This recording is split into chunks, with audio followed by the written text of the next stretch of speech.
Hello everyone, welcome to my UPSC. आज जो हम डिस्कस कर रहे हैं वो आप चाहे किसी भी कॉम्पिटिटिव एग्जाम की प्रिपरेशन कर रहे हो सभी के लिए इम्पोर्टेंट है। और ये काफ़ी मेहनत से बनाया हुआ है। ये जो क्वेश्चंस हैं जितने भी हैं, लास्ट 6 मंथ्स के जितने भी इम्पोर्टेंट क्वेश्चंस हैं competitive exam point of view से, ये एमसीक्यूज हैं, हिंदी में हैं और सिर्फ कॉम्पिटिटिव एग्जाम्स के लिए हैं। चाहे आप किसी भी कॉम्पिटिटिव एग्जाम की प्रिपरेशन कर रहे हो, ये आपके लिए यूजफुल है। आप इनको स्किप नहीं कर सकते हैं। और अब आप अगर पहली बार हैं तो आप चैनल को सब्सक्राइब कर लीजिए, और अगर जो देख रहे हैं रेगुलर आपने सब्सक्राइब नहीं किया है चैनल को, तो आप भी सब्सक्राइब कर लीजिए। इन सब का आपको पीडीएफ भी मिल जाएगा, आप इसको देखिए। मैं आपको बता दूंगा पीडीएफ कहाँ अवेलेबल होगा। ये लास्ट 6 मंथ्स के हैं। लास्ट 6 मंथ्स के जितने भी इम्पोर्टेंट क्वेश्चंस हैं करंट अफेयर के, ओनली वो क्वेश्चंस हैं।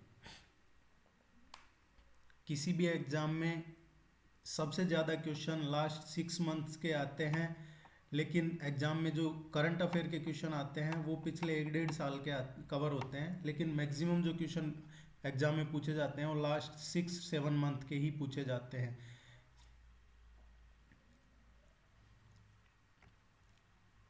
चलो लेट्स बिगिन।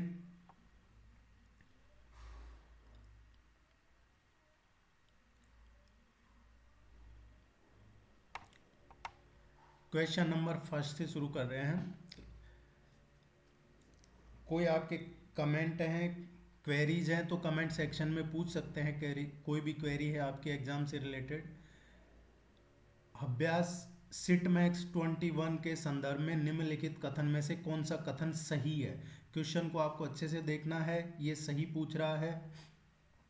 यह भारत, सिंगापुर और श्रीलंका के बीच होने वाला एक त्रिपक्षीय समुद्री अभ्यास है।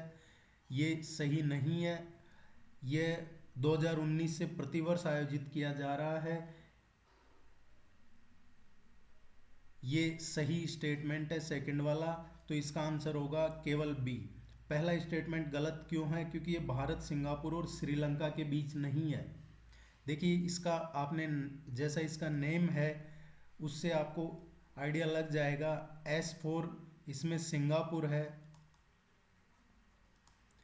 S4 सिंगापुर है। I4 इसमें आई इंडिया है, एंड इसमें आप देखोगे टी है नेक्स्ट, तो जो टी है वो है थाईलैंड।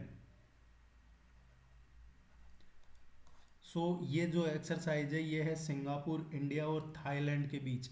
आगे जो मैक्स है उसका मतलब एम है, ये मारटाइम है। और एक्स ई एक्स है जो ये है एक्सरसाइज का शॉर्ट करके लिख रखा है। Singapore, India, Thailand, maritime exercise 21।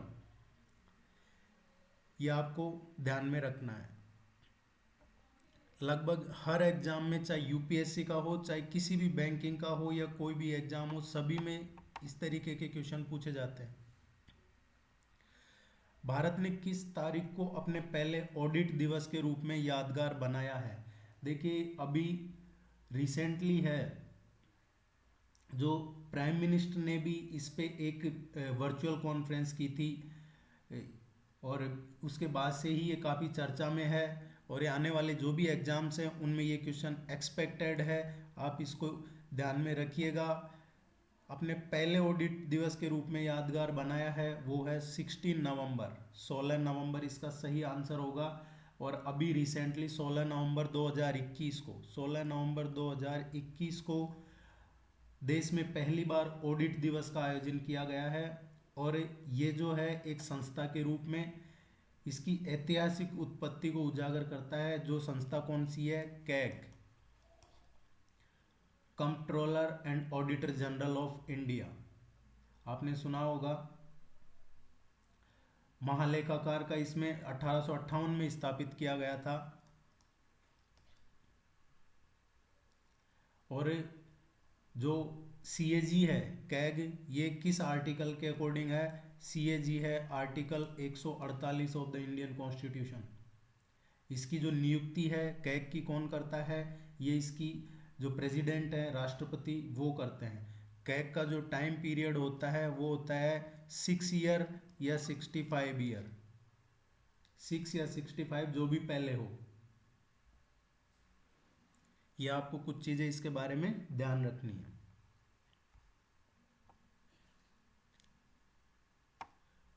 महाभोज तथा आपका बंटी जैसी प्रसिद्ध रचनाओं की लेखिका कौन है? ये है इसका, अभी रिसेंटली इनकी डेथ हुई है। इनकी ये काफ़ी प्रसिद्ध रचनाएं रही है। ये जो लेखिका है इनका अभी निधन हुआ है रिसेंटली, और ये है मन्नू भंडारी।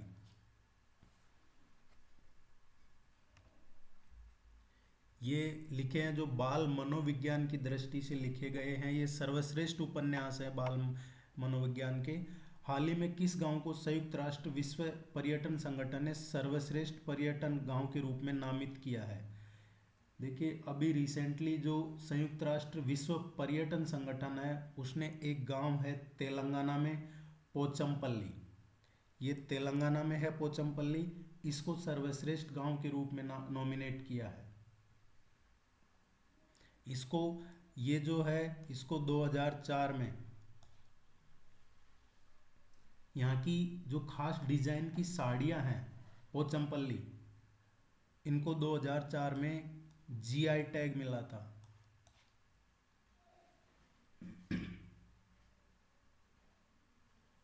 और एक और चीज जो पोचमपल्ली के बारे में आपको ध्यान रखनी है वो है कि जो आचार्य विनोबा भावे थे, आचार्य विनोबा भावे ने 1951 में जो भूदान आंदोलन हुआ था, भूदान आंदोलन था, उसकी शुरुआत यहीं से की थी। इसको सिल्क सिटी भी बोलते हैं।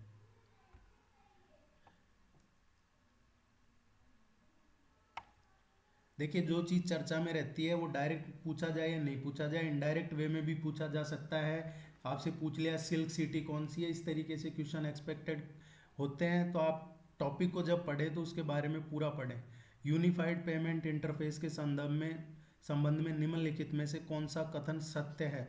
सही पूछ रहा है क्वेश्चन में। यूपीआई यह तत्काल भुगतान सेवा का एक उन्नत संस्करण है जो 18 घंटे कैशलेस धन हस्तांतरण की सुविधा प्रदान करता है। देखिए, ये स्टेटमेंट सही नहीं है।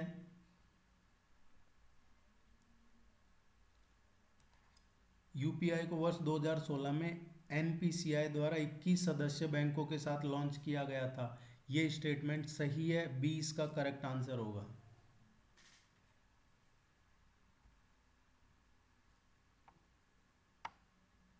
और ये जो है 18 घंटे, ये सही नहीं है, ये 24 आवर है।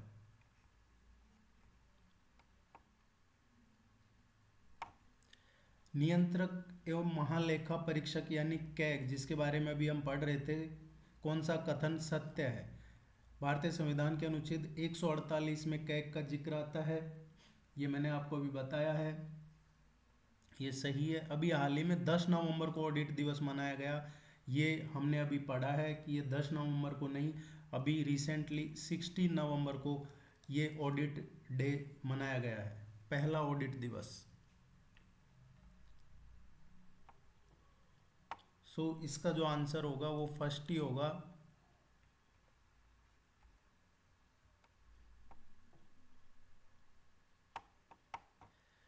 हाल ही में कामो ओलेवा चर्चा में था, यह क्या है? जो कामो ओलेवा है ये क्वाजी सैटेलाइट है, एक अर्ध उपग्रह है। ये साइंटिस्ट ने इसका पता लगाया है अभी कि ये अर्ध उपग्रह है जो पृथ्वी की कक्षा का ये अनुकरण करते हुए सूर्य के चारों ओर चक्कर लगाता है। और साइंटिस्ट का ये भी बिलीव है उनका कि ये चंद्रमा के ही से ही निकला एक खंड हो सकता है, उसी का एक पार्ट हो सकता है। और इसका जो नाम दिया है कमो ओलेवा, इसका अर्थ क्या है? इसका अर्थ भी यही होता है कमो ओलेवा का, कि एक घूमता हुआ अंतरिक्ष का टुकड़ा, इसका अर्थ यही होता है।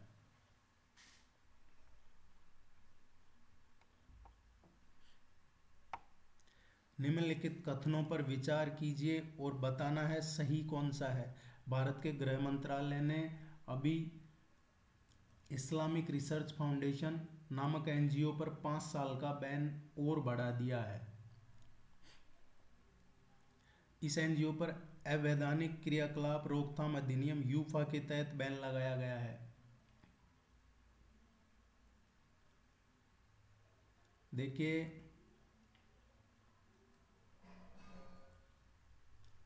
इसमें है जो ये इस्लामिक रिसर्च फाउंडेशन, इस एनजीओ पर 5 साल का बैन और बढ़ा दिया है और ये ऊफा के तहत कार्रवाई की है। ये दोनों ही स्टेटमेंट सही नहीं है। इसके बारे में आप पढ़ना। जो जाकिर नाइक का एनजीओ है उस पे जरूर गवर्नमेंट ने अभी बैन किया है। नोरो वायरस के संबंध में निम्नलिखित में से कौन सा कथन सत्य है? नोरो वायरस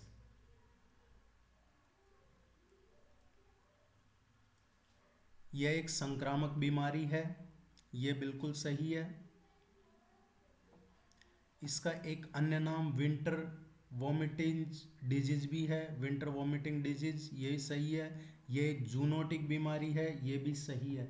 देखिए, अभी रिसेंटली केरला गवर्नमेंट ने लोगों को अलर्ट रहने को कहा है इस बीमारी से, और उन्होंने कुछ इंस्ट्रक्शंस भी इश्यू किए हैं इसके रिगार्डिंग। इसमें जो नोरा वायरस है एक संक्रामक संक्रमण है, और इस वायरस की जो उत्पत्ति है उन्होंने बताया है, इसकी जो उत्पत्ति कहाँ से हुई है? इसकी उत्पत्ति हुई है अमेरिका से। इसमें क्या होता है, अचानक उल्टी और दस्त जैसे हो जाता है, तेज बुखार, सर दर्द वगैरह होता है। ये जूनाटिक डिजीज है।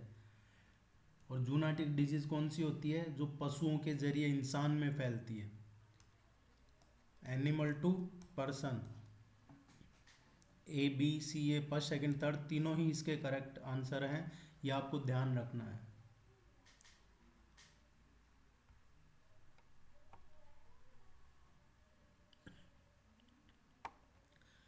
हाल ही में सुर्खियों में रहा लेफ्टिनेंट कर्नल नीतीशा बनाम यूनियन ऑफ इंडिया मामला निम्नलिखित में से किससे जुड़ा हुआ है? देखिए, ये जो मामला है ये किससे जुड़ा हुआ है? अभी रिसेंटली सुप्रीम कोर्ट ने भारतीय सेना पर अवमानना की कार्रवाई करने की चेतावनी दी थी। इसके बाद केंद्र सरकार ने है जो अदालत में सभी जो पात्र महिला सेना अधिकारी हैं उनके लिए एक परमानेंट कमीशन का विकल्प शुरू करने का आश्वासन दिया था। ये उससे जुड़ा हुआ है। लेफ्टिनेंट कर्नल नीतीशा बनाम यूनियन ऑफ इंडिया, और इसी में सुप्रीम कोर्ट ने सेंट्रल गवर्नमेंट को आदेश दिया था एक स्थायी महिला कमीशन का, ये उससे जुड़ा हुआ है। काफ़ी बड़ा डिसीजन था। आर्म फोर्सेज में अब परमानेंट कमीशन होगा विमेंस के लिए।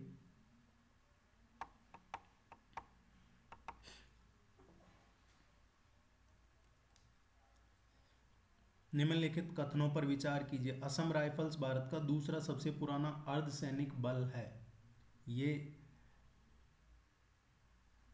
स्टेटमेंट है जो सही नहीं है, क्योंकि असम राइफल्स भारत का दूसरा सबसे पुराना अर्धसैनिक बल नहीं है, सबसे पुराना अर्धसैनिक बल है। इसका एडमिनिस्ट्रेटिव कंट्रोल भारत के गृह मंत्रालय के हाथ में है। ये बिल्कुल सही है कि इसका जो है एडमिनिस्ट्रेटिव कंट्रोल है, एडमिनिस्ट्रेटिव कंट्रोल होम मिनिस्ट्री के अंडर में है। मिनिस्ट्री ऑफ होम अफेयर्स जिसको बोलते हैं, गृह मंत्रालय, जिसके अभी अमित शाह जी है मंत्री। और इसका जो ऑपरेशन कंट्रोल है, एडमिनिस्ट्रेटिव तो होम मिनिस्ट्री के पास है, लेकिन जो इसका ऑपरेशनल जो कंट्रोल है वो इंडियन आर्मी के पास है, भारतीय सेना के पास है इसका ऑपरेशनल कंट्रोल, और एडमिनिस्ट्रेटिव कंट्रोल गृह मंत्रालय के पास। सो ये स्टेटमेंट सही है, बी इसका सही आंसर होगा।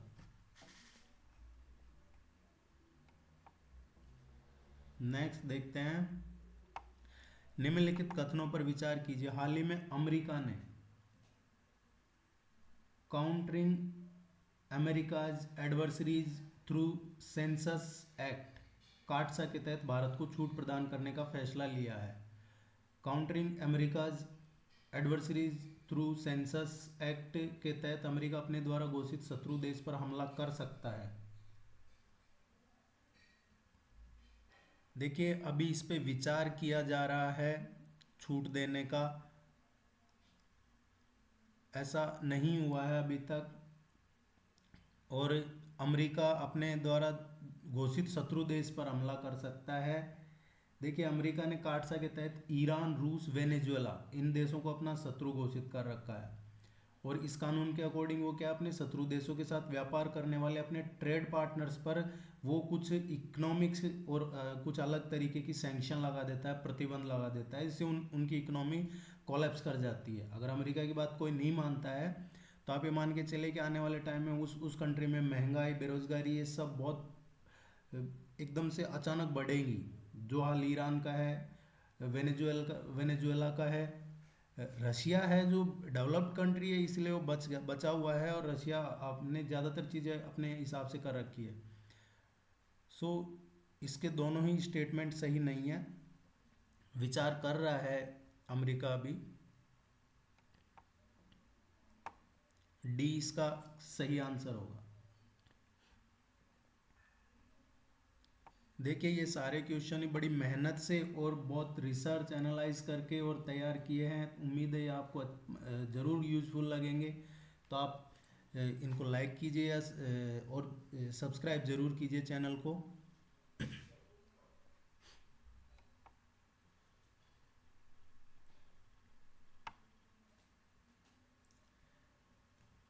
फिशिंग कैट हाल ही में सुर्खियों में है। इसे IUCN के रेड डाटा लिस्ट में किस रूप में प्रतिबद्ध किया गया है?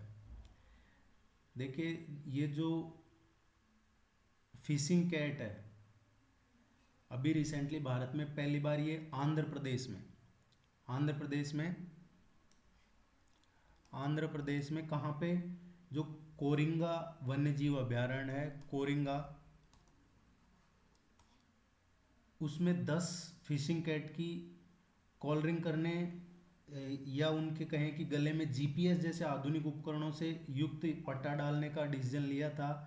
और यह जो अपना वन्यजीव संस्थान है देहरादून और जो आंध्र प्रदेश फॉरेस्ट डिपार्टमेंट है, इन दोनों का एक जॉइंट प्रोग्राम था कि ये जो फिशिंग कैट्स हैं इनकी ट्रैकिंग की जाए। क्योंकि फिशिंग कैट का जो व्यवहार है या इनकी खाद्य खाने की आदतें हैं, उपस्थिति, खतरे, इनका आदि का ये स्टडी की जा सके। और जो IUCN है, IUCN ने इन्हें वल्नरेबल घोषित किया हुआ है, वल्नरेबल घोषित किया गया है। जबकि जो साइट्स है उसके अपेंडिक्स सेकंड में ये शामिल है, ये आपको ध्यान रखना है। और वन्यजीव संरक्षण अधिनियम कौन सा है? भारतीय वन्यजीव संरक्षण अधिनियम 1972।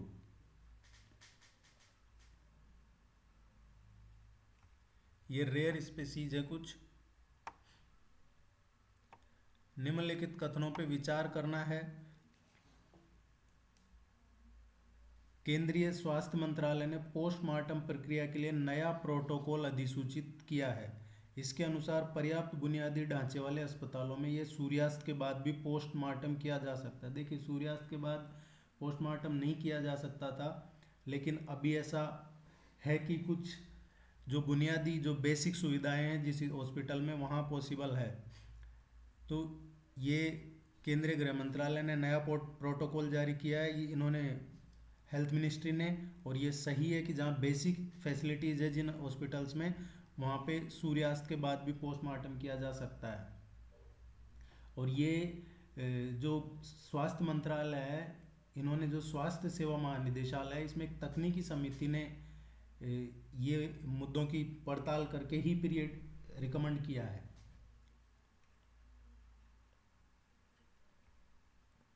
और वैसे तो इसके पीछे जो मेन मोटिव है वो ये है कि अगर जैसे किसी की डेथ हो गई, दिन सूर्यास्त हो गया, तो कुछ बॉडी के पार्ट्स ऐसे होते हैं कि वो वेस्ट हो जाते हैं दूसरे दिन सुबह तक। तो एक नई प्रक्रिया अंगदान या प्रत्यारोपण, ट्रांसप्लांट, उनको भी बढ़ावा मिलेगा इससे। ये इसके पीछे ये भी एक रीजन है।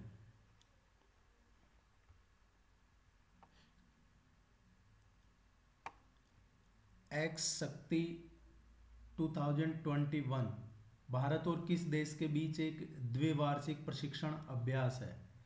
देखिए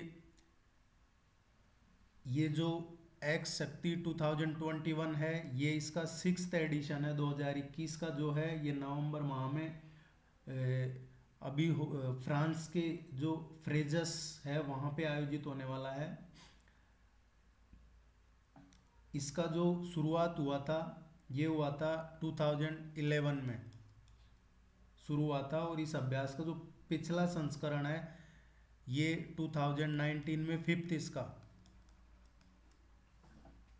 2019 में हुआ था। ये कहाँ पे हुआ था? इंडिया में, राजस्थान में,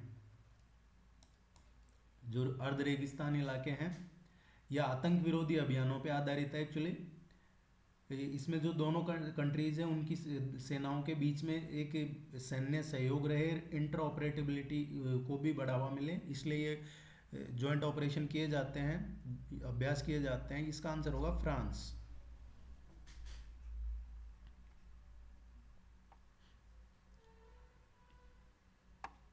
हाल ही में सुर्खियों में रहे आचार्य कृपलानी की जयंती कब मनाई जाती है? देखिए, अभी रिसेंटली प्राइम मिनिस्टर ने आचार्य कृपलानी को उनकी जो जयंती थी उस पर श्रद्धांजलि अर्पित की। और जो आचार्य कृपलानी है उनका मूल नाम क्या था, ये आपसे किसी एग्जाम में पूछा जा सकता है। तात्या टोपे का पूछते हैं या किसी और का पूछते हैं, इसलिए इनका मूल नाम भी पता होना चाहिए। जीवत राम भगवान दास कृपलानी। आचार्य कृपलानी का फुल नाम क्या है? मूल नाम जीवत राम भगवान दास कृपलानी। वो लोगों के बीच में आचार्य कृपलानी के नाम से ही जाने जाते थे, इसीलिए ऐसा है। और इनकी जो आत्मकथा है वो कौन सी है? आचार्य कृपलानी की जो आत्मकथा है वो है माय टाइम्स। माय टाइम्स इनकी आत्मकथा है, जो प्रकाशित हुई 2004 में। उससे पहले वो प्रकाशित ही नहीं हुई थी। इसका आंसर होगा 11 नवंबर।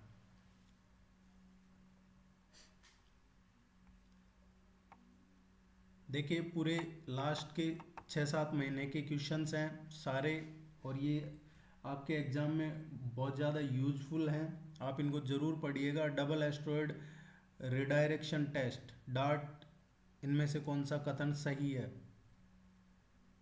देखिए, पहली बात तो ये जो है ये नासा का है, जो अमेरिकन स्पेस एजेंसी है। और डार्ट है जो अंतरिक्ष यान को स्पेस एक्स फाल्कन 9 रॉकेट द्वारा लॉन्च किया जाएगा। ये यूरोपियन स्पेस एजेंसी का नहीं है, नासा का है। एस्ट्रॉयड की दिशा बदलने संबंधी विकसित नई टेक्निक का परीक्षण करना है, ये सही है। 20 का सही आंसर होगा। और ये अंतरिक्षयान इसका जो है, जैसा कहा जा रहा है कि क्षुद्र ग्रह के बीच अंतरिक्षयान के मध्य कुछ टक्कर वगैरह होने की संभावना है। तो इसमें आपको एक टर्म और याद रखनी है, डिमोर्फोस। डिमोर्फस, इसको जरूर पढ़िएगा आप जाके, ये भी इसी से रिलेटेड है।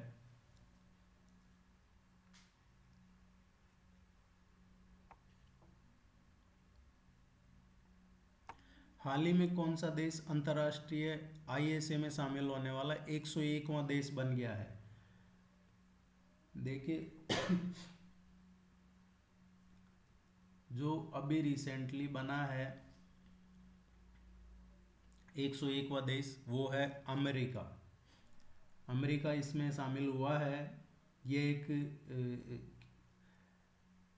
ट्रेटी बेस इंटरनेशनल ऑर्गेनाइजेशन है, जिसका काम है कि कम लागत करके सौर ऊर्जा को बढ़ावा देना है। और इसी का एक गठबंधन है, आपने सुना होगा, one sun one world one grid. ये इसलिए भी पॉपुलर है, one sun one world one grid. ये जो विशिष्ट क्षेत्र में उत्पन्न सौर ऊर्जा को किसी दूसरे क्षेत्र की बिजली की मांग को पूरा करने के लिए स्थानांतरित करता है। और ये आपने सुना होगा, आईएसए कब बना था? 2015 में पेरिस एग्रीमेंट हुआ था यूनाइटेड नेशंस का, उस टाइम कोप 21, याद रखना आपको, कोप 21 पेरिस 2015। और अमेरिका अभी ज्वाइन हुआ है इसमें, 101वां देश बन गया है। आपने सुना होगा ये one sun one world one Narendra Modi, ये जो British prime minister Boris Johnson, उन्होंने अभी जो कोप 26 की मीटिंग हुई थी उसमें बोला था ये, तो इसलिए ये इस तरीके के क्वेश्चन एक्सपेक्टेड है।